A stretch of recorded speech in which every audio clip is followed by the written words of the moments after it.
doktorica veterinarske medicine, dugogodišnja predsjednica Hrvatske udruge roditelja aktivista koji se bore za pravo na slobodu izbora cijepljenja.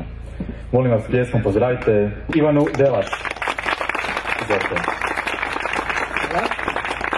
Dobar dan, živi zid, kao što je rekao Bunjac. Meni je velika čast danas biti s vama. Ja se dugo godina bavim upravo problematikom obaveznog cijepljenja u Hrvatskoj i predstavljam zapravo roditelje i djecu koji su izloženi zapravo u tom sustavu za koji se već godinama pokazuje kako je truo, doslovce.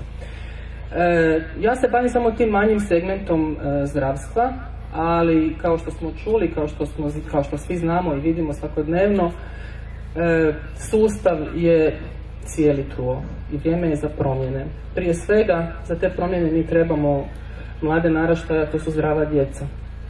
Ako nemamo zdrav sustav, ne možemo imati ni zdrave djece.